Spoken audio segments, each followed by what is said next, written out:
हई देखल जा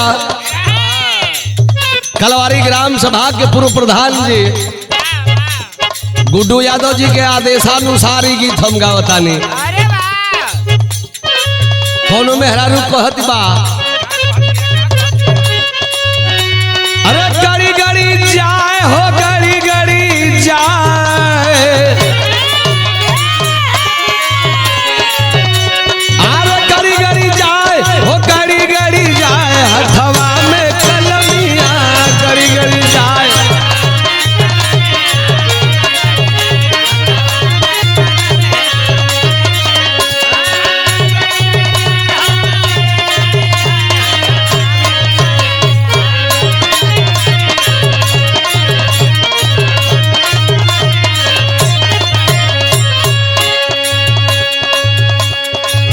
कहत बा सुग्रीव बाबू का कहत बा अरे दरदा के मारे डकडरी में गोइली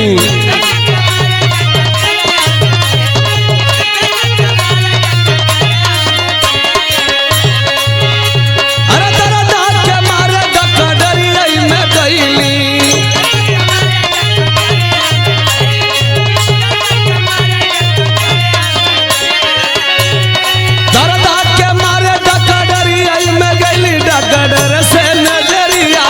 लड़ी लड़ी जाए।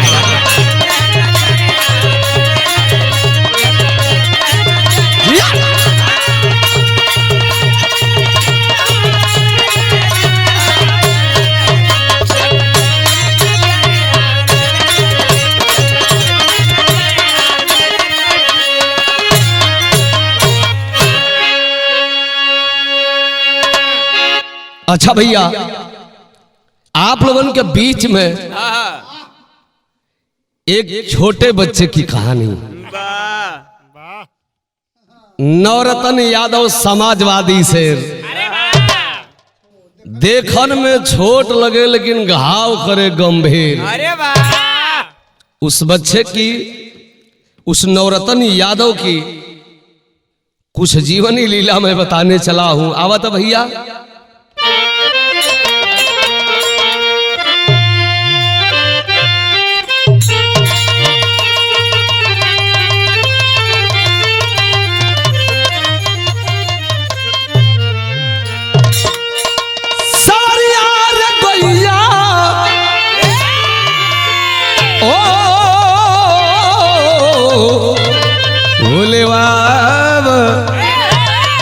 हरे जोगिया ओ मोर राम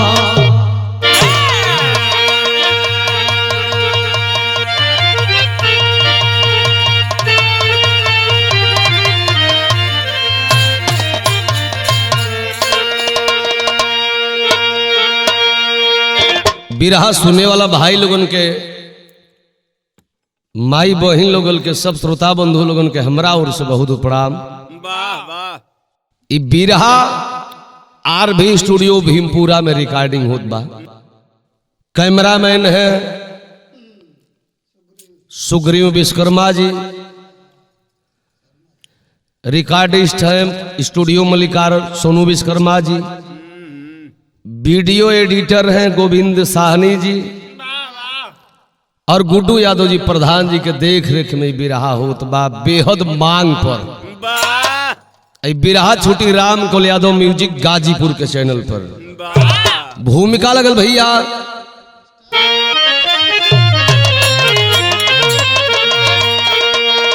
समाजवादी दीवाना चला गांव से सामने कितने नेता का छक्का छुड़ाए आज हस्ती सलाम करे नवरत्न को हालात ने उसको नेता बनाए जिस बुलंदी पर आता समाजवादी नारा, उस तरक्की को दिल ने अब दिल में बसाए। कभी श्यामलाल किसका किस पर भरोसा, सापा के झंडा को ऊंचा उठाए।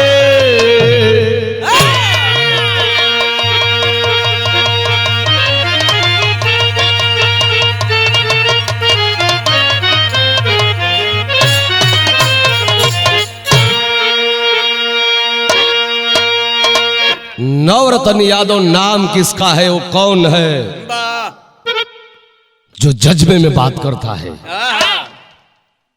बिरहा में वो गजल का शुरुआत भेल मास्टर।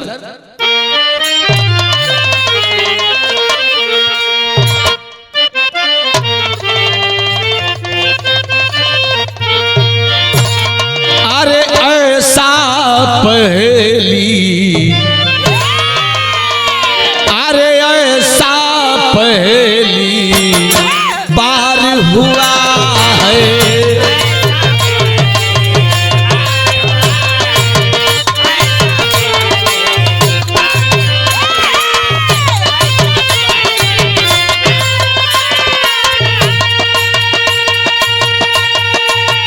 ऐसा पहली बार हुआ है,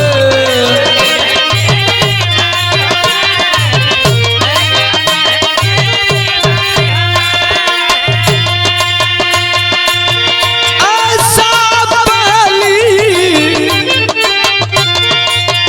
बार हुआ है। ए बिरहा सुने वाला भैया लोग, अरे हमको किसी से, अरे हमको किसी से प्यार हुआ है।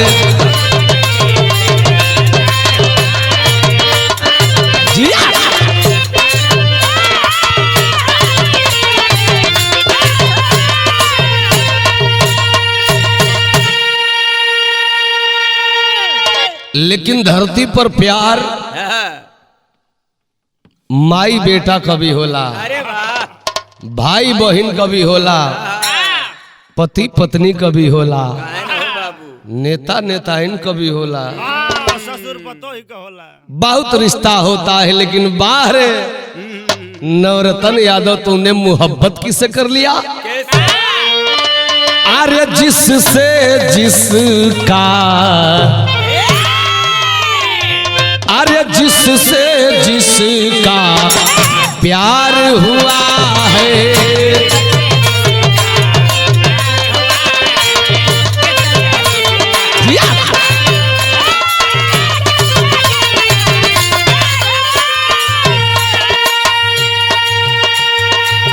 जिससे जिसका प्यार हुआ है,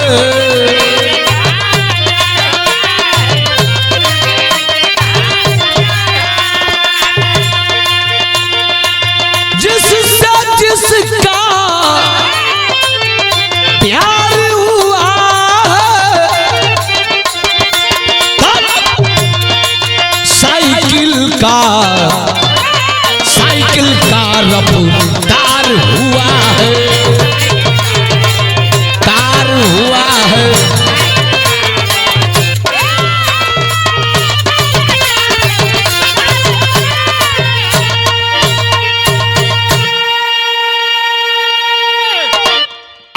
बरस का छोटा बच्चा जब था वह लड़का नवरत्न यादव, तो साइकिल में समाजवादी झंडा बांध कर घूमने लगा, जबकि धंधा कर रहा था सब्जी का। रहने वाला कहाँ का लड़का है? नज्म कलाई लगल मास्टर।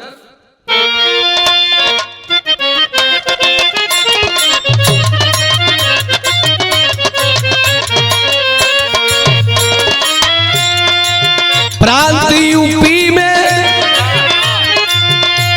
यूपी में महाराजगंज जिला धरती महाराजों का किला है।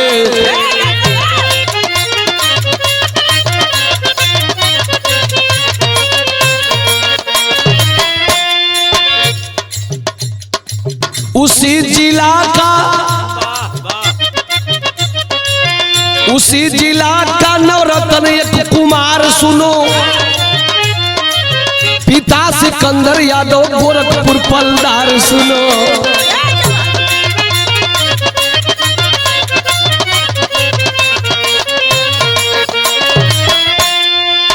उम्र बा 8 वर्ष, उम्र बा 8 वर्ष, मन बने तागिरी में, सपा का झंडा लेके चला हीरोगिरी में।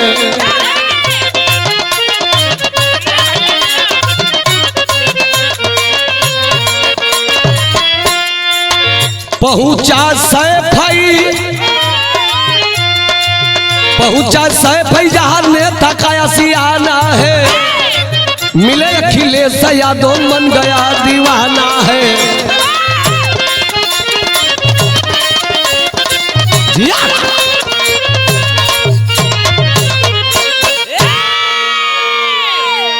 8 बरिस को उम्र में गरीब का बेटवा जो नवरत्न यादव के पिता का नाम सिकंदर यादव बा।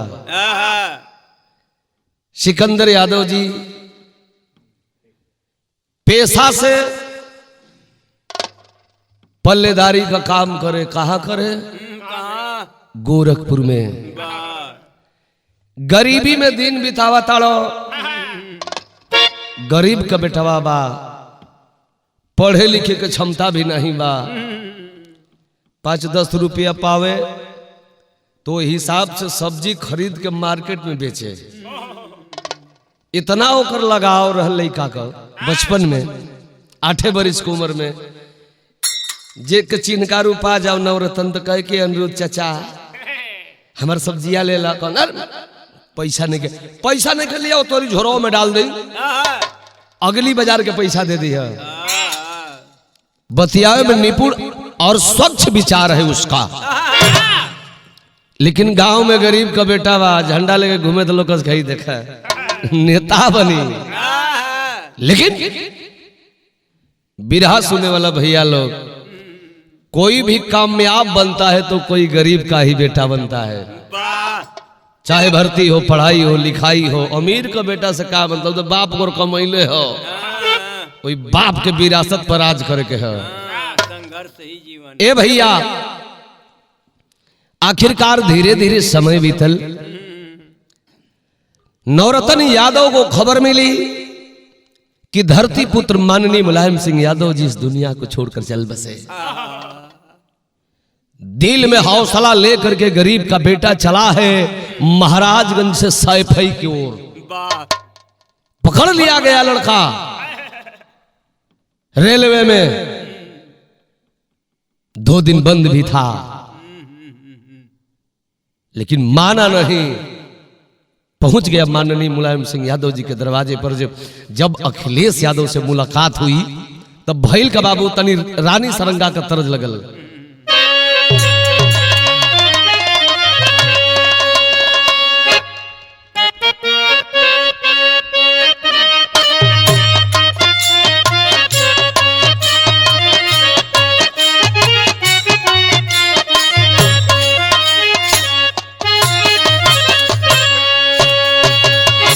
समाजवादी झंडा लेके नवरत्न कूदी गईले, नवरत्न कूदी गईले, बन गईले नेता जूझार।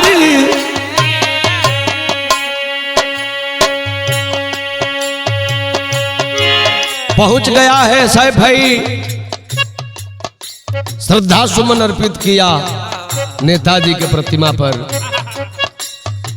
लेकिन अखिलेश यादव जी उस छोटे बच्चे को देखते हैं, बेटा कहाँ घर पड़ेगा?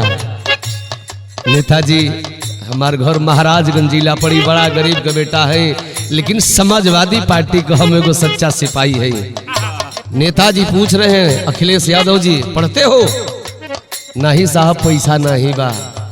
अखिलेश यादव जी उसका एडमिशन भी करवाए, बोले कि तुम पढ़ो,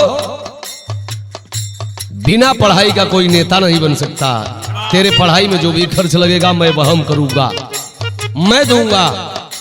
नेताजी पढ़ाने लगे, उसको एडमिशन करवा दिए, लेकिन मन तो राजनीति में बा, पढ़ाई से का मतलब हो। तबले आ गई है 2023 का चुनाव का समय, तबले चुनाव आइल घोषी विधान सभा के, घोषी विधान सभा के कर लगल घोषी प्रचार।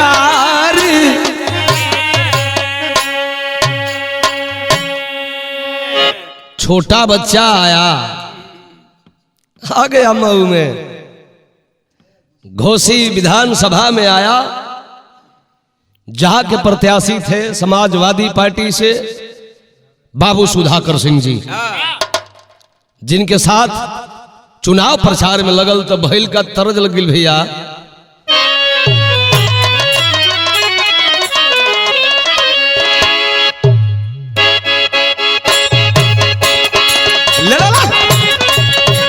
जियो शेर जियो,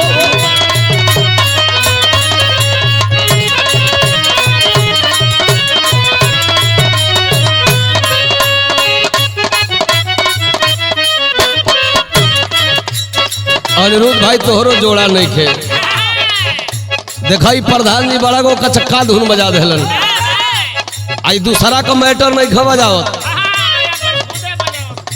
अपने मलकनिया का मैटर बजावत जी। कीन दिल बड़ा को बड़की मोबाइल, वही पर फेसबुक इंस्टाग्राम चलावत तड़ी, आई तक खाली यूट्यूब चलावेलो अनिरुद्ध म्यूजिक। एक दिन का मेहरारू की मोबाइल पर कोनो मैसेज कैले बा, हाय हेलो, तबले अनिरुद्ध भाई मरल घींच के झापड़, मार के झनकवा हमर तब कहता रहो, अरे जब से जुड़ल बारी इंस्टाग्राम से,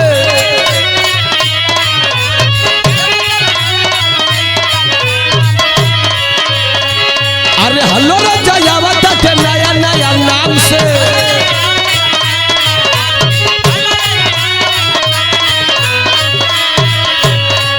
करतई कन्नौर बारी खोजत के हुआ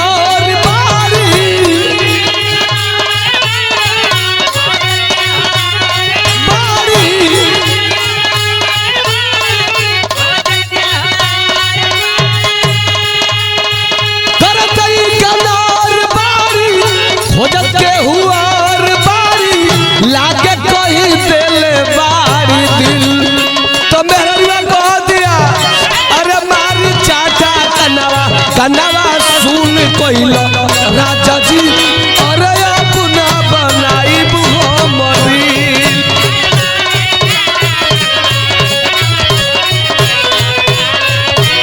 अरे अपना बनाई हमरील।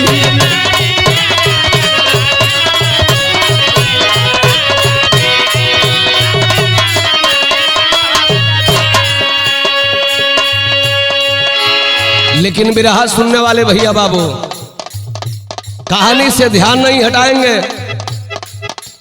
समय भी बीत गई है। नवरत्न यादव को उम्र 12 साल का हो गई बात, धीरे धीरे प्रचार में लगल हुआ, तब भइल का, अरे पहुंचा नवरत्न सुधाकर के चुनाव में,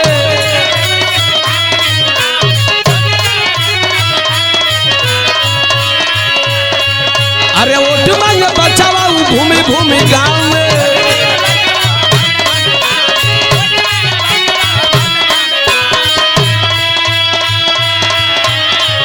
काका ये कोई गईले सरता लगाई गईले,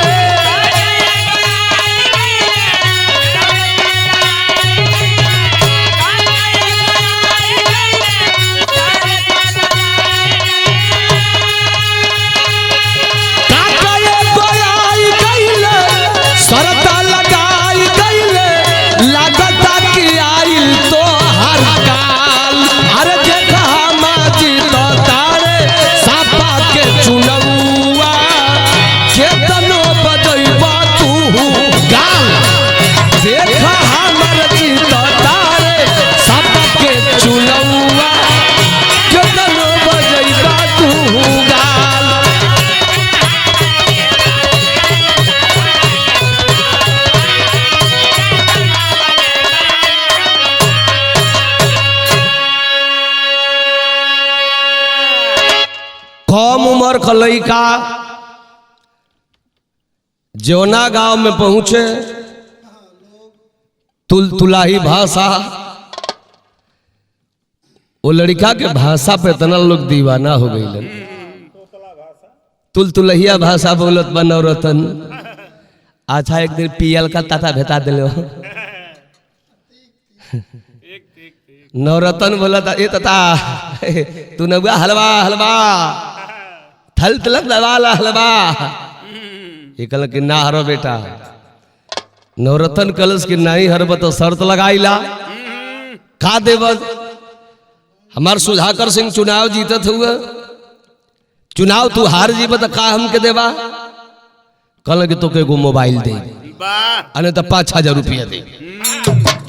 पक्का पक्का ठीक बताता पक्का 5,000 पियल का तत्ता। वायरल हो गया नवरतन यादव इस घोषी से।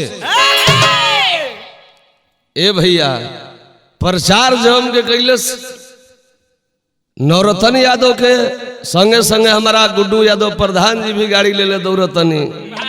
भीमपुरा से सोनू विश्वकर्मा जी गई, अम्मा राजभर गई, अनुरुद्ध गई, के ना गई नवरतना से भेंट करे। कैसा छोट लड़का भाई तब बड़ा मीडिया पर लौकत है भाई। लोगन का जमहावड़ा लगे लगल ही नवरतन यादव के देखे बदे। आज भइल का परिणाम का निकलल तरज बदल गई।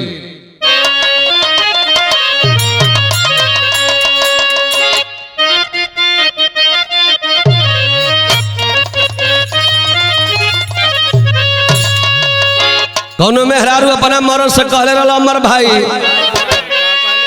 अरे डूबी मारब ये राजा, अरे डूबी मारब ये राजा जही बजो पुरुब के देसावा।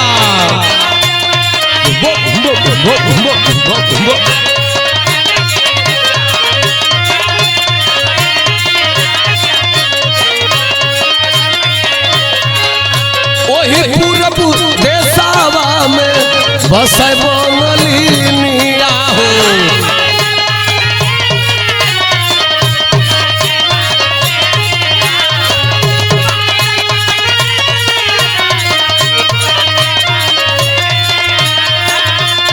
अरे जदुआ चलाई मतिया मारली राजा, जदुआ चलाई मतिया मारली राजा जही बजो पुरूब के देसावा डूबी मारा ये राजा जही बजो पुरूब के देसावा।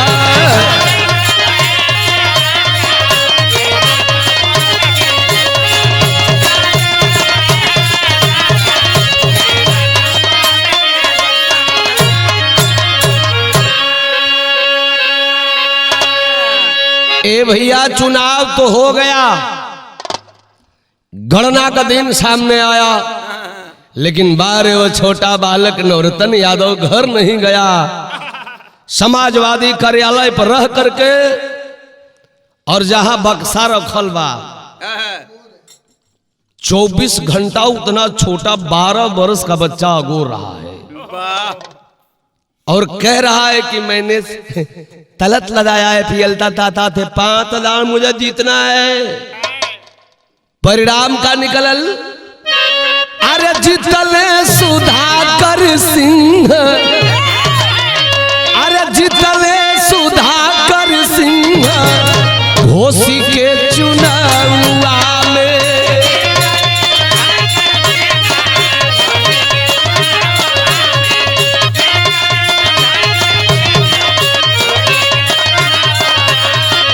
बन गईले हीरो रतन वही लखनऊआ में, बन गईले हीरो रतन वही लखनऊआ में। जीतले सुधाकर सिंह घोषी के चुनावा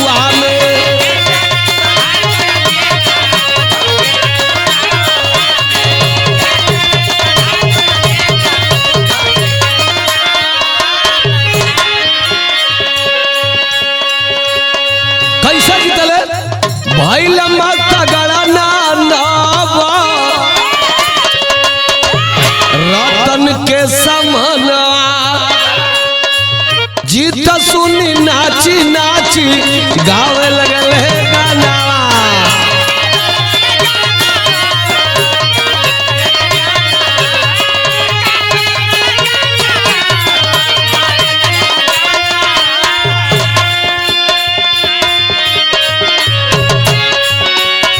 पियर का चाचा मारा ले कुल्हाड़ी अपने पाऊआ में, पियर का चाचा मारा ले कुल्हाड़ी अपने पाऊआ में।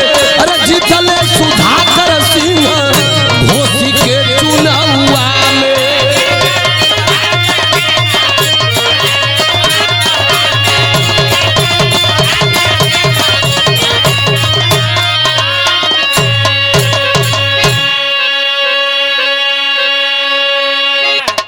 मंत्री बने का सपना देखे वाला पियर का चाचा जी जोगी जी और मोदी जी से वचनबद्ध हुए थे, मैं दारा सिंह को चुनाव जिताऊंगा, मुझे मंत्री बनाना पड़ेगा। सपना अधूरा रह गया और उस चुनाव का हीरो बन गया नवरत्न यादव। चारों तरफ पुकार होने लगी नवरत्न यादव की, और फोन कई के ताहो पियल ता इनमवा हम तब देबा। पियर का चाचा का बोली बोन बा। आखिर भाई लखा बाबू विरहा में टेरी के भाव लगल। अरे हसाई अब ना यूपी में होई है, 2024 में झंडा सपा का खूब लहराई।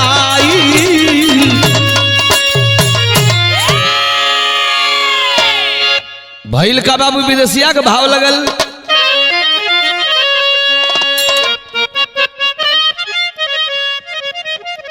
यहाँ का चुनाव तो बीत गया, घोसी मऊ का अब चुनाव चलने लगा मध्य प्रदेश। अब तो बुलावा आ गया ना नवरत्न यादव को। अखिलेश यादव जी नेताजी अध्यक्ष जी आप भेजिए मध्य प्रदेश में। देखो 12 साल का लड़का का नाम कितना ऊंचा भयल, शगुन है उसके हाथ से। भैल का तम चलता हल्का वो एमपी के चुनावा में गैले अखिलेश यादव करे पर चरवा। हजूरा हो हवाई अड्डा समर्थक जुटल रहल। अरे वो नवरत्न यादव का लोग कर इंतजारवा। तब भैली मुलाकात तब धाधाई के धैली हले। अरे चल नहीं देहब साहब विरोधियन का चरावा। माननीय अखिलेश यादव जी से मुलाकात हुई मध्य प्रदेश में। नवरत्न मिला, अखिलेश यादव जी गोद में उठा ली उसको, पीठ थपथपा रहे हैं। वाह नवरत्न, गजब चपे रहो। कलश के साहेब 100 भारी अकेले नवरत्न लई ताहे बाली लई तू नाव दिदा दे दिखाऊगा नेता दी। अच्छा आप लोग देख रहे हैं, मीडिया वाले पूछ रहे हैं कि अखिलेश यादव तुमको मान है? अखिलेश यादव नहीं, अखिलेश यादव जी कहो। यादव जी बोलो, अध्यक्ष जी बोलो, अध्यक्ष जी बोलो, अध्यक्ष जी। क्या तुम्हारी भाषा है नवरत्न? आखिर बाबू लड़का अपने खानदान, अपने गांव, अपने जिले का नाम रोशन कर रहा है। बिरहा का आखिरी तर्ज मास्टर।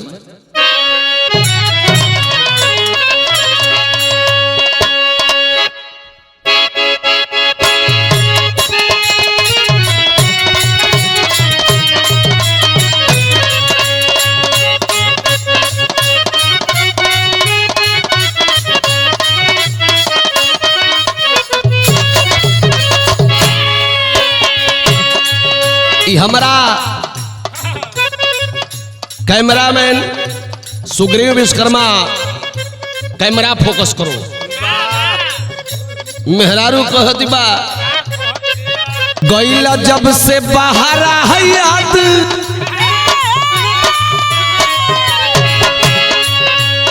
कहत बा कि जाए मठी लगन जड़वा में तना दुख देता रहा। तू का जाना तोड़ा बम्बई तो गईला बम्बई से या तो स्टूडियो में रहा तड़ा है सीधे जवानी सारा गड़बड़ा थी।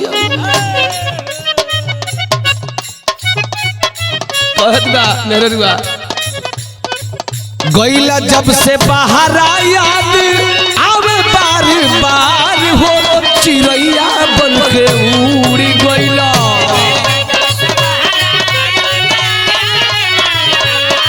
हो चिड़ैया बन के उड़ी गईला।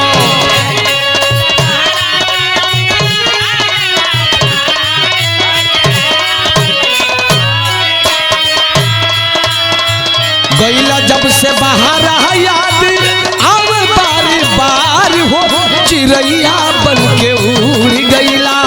राजा जी हमार हो चिड़ैया बन के उड़ गईला। काय प्रधान जी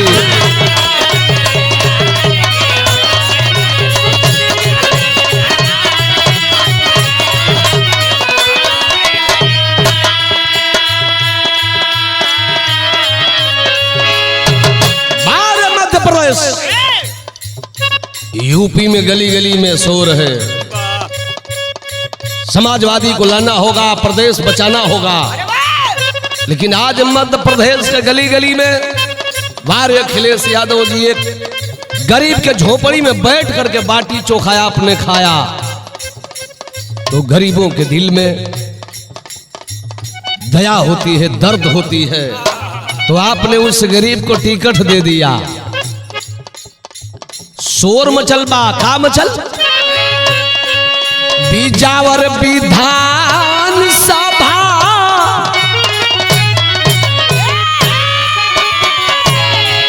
बीजावर विधान सभा भरल बाहुकार हो कि सपा के लहरावल जाई।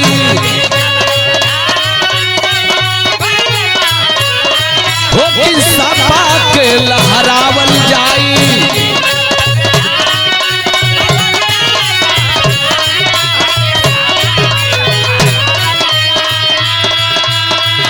बीजावर विधान सभा भरल बललकार हो कि सपा के लहरावल जाई।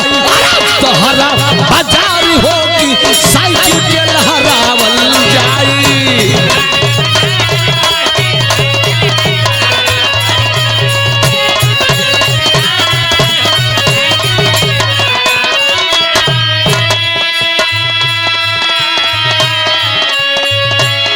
अखिलेश यादव जी मध्य प्रदेश के बीजावर विधानसभा जब पहुंचल हुन अखिलेश यादव का जो सच्चा सिपाही वो समाजवादी से नवरत्न यादव घूम रहा है। फिर मुलाकात हो गई, फिर गोदी में उठौलन हो भइल का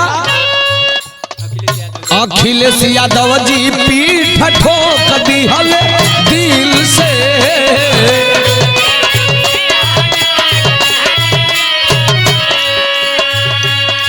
नवरत्न यादव घूमे लगल साइकिल से।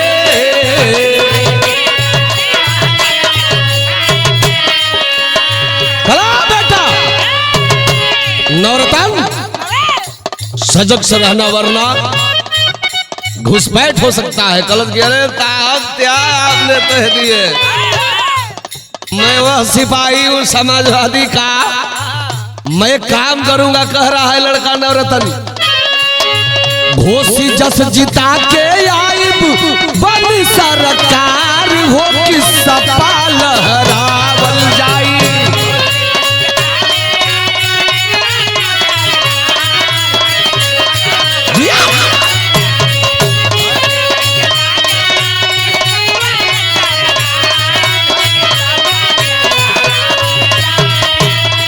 घोसी जस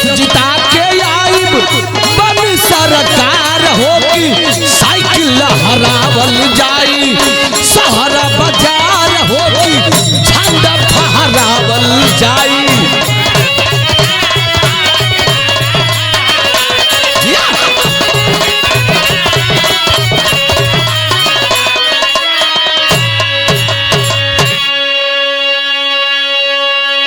ए बाबू आज मैं भी रहा गा रहा हूं। चुनाव तो मध्य प्रदेश का भी बीत चुका है, लेकिन घोषणा बाकी है। शायद 4 दिसंबर के घोषणा होगी।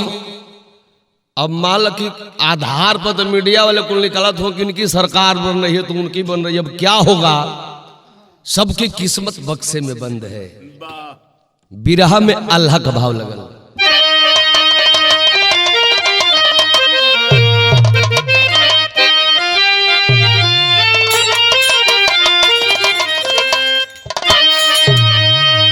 हाय राम तो 12 बरस के अभी नवरतन भैलन बाबू।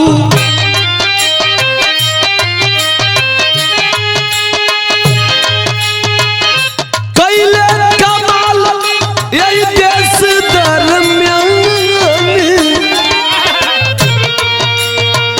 दिहल भगवान पति आवे के अकिलिया बाबू।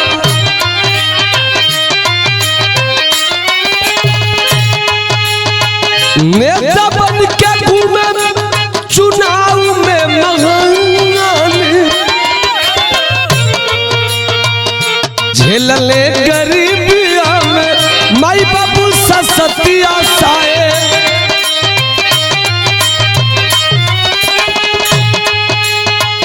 उन्हीं का लाल बनल धरती के सुजान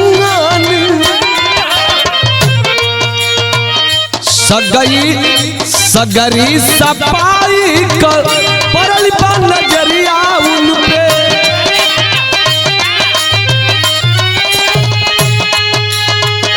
खुशी में झूमे लागल पूरा खानदान।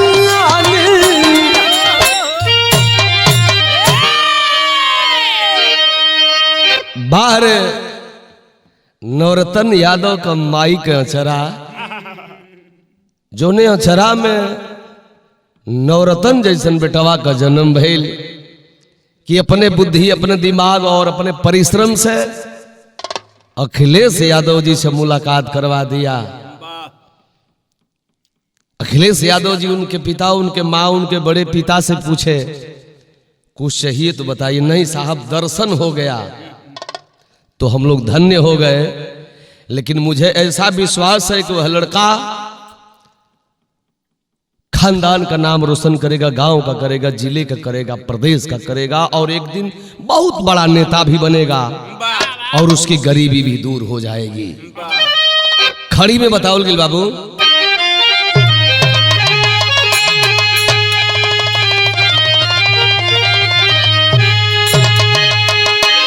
मीडिया वाले पूछ रहे हैं पढ़ते हो कि नहीं, एग्जाम दिए हो कि नहीं। कह रहा है कि एग्जाम मेरा यही है, पढ़ाई यही है, पढ़ाई मेरी यही है। एक पढ़ाई की परीक्षा दिया तो मैंने घोसी में पास हो गया। दूसरी परीक्षा मेरी चल रही है मध्य प्रदेश में, पास हो जाऊंगा। विद्यालय की परीक्षा में कहाँ देख पाऊंगा, वो तो हमारे नेताजी अध्यक्ष जी एडमिशन करवा दिए हैं। टाइम मिलेगा तो वो भी परीक्षा देख लूंगा। बात नहीं करने दे रहा है किसी मीडिया वालों को। खड़ी में बतावल गई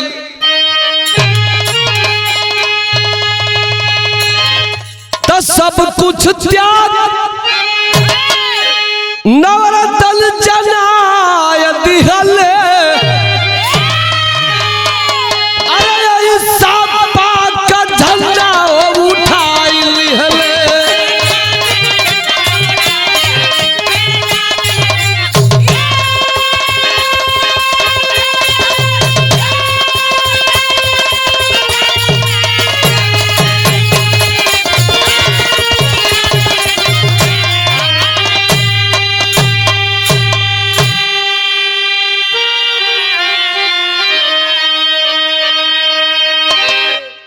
माननीय मुलायम सिंह यादव जी को वह भगवान मान करके उनका फोटो लगा करके चूमता है और फूल माला अर्पित करता है। अपना गार्जियन, अपना सब कुछ अखिलेश यादव जी को मान रहा है। तो भैया हो, कड़ में भगवान है। नेता की उपाधि मिली तो इस धरती पर दो लोगों को मिली, एक सुभाष चंद्र बोस जी, दूसरा नेता धरती पुत्र माननीय मुलायम सिंह यादव जी। तो जप रहा है माला भगवान जान करके, तो वह दिन भी आएगा और डॉक्टर श्यामलाल कवि की कलम कुछ इशारा भी कर रही है बच्चे की ओर। अरे आवे वाला दिन में आऊ बन गए विधायक, देशवा के लोगवा बनाई दिए लायक।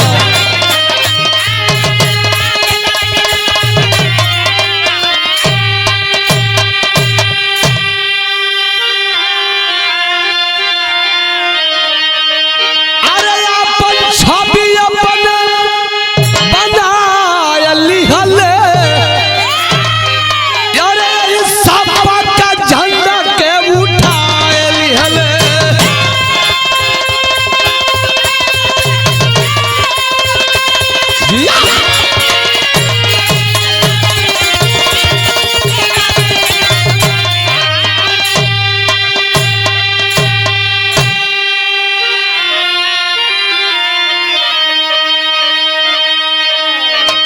मेरा बिरहा यही समाप्त हुआ और मेरा भी मन किया कि थोड़ा उस बच्चे के बारे में कुछ गा दिया जाए जो इतना मेहनत कर रहा है लड़का। भगवान करे उसकी उम्र आगे बढ़े, नेता बने, विधायक बने, सांसद बने, मंत्री बने। शुभ कामना होगी हम कलाकारों की ओर से। आखिरी लाइन मास्टर।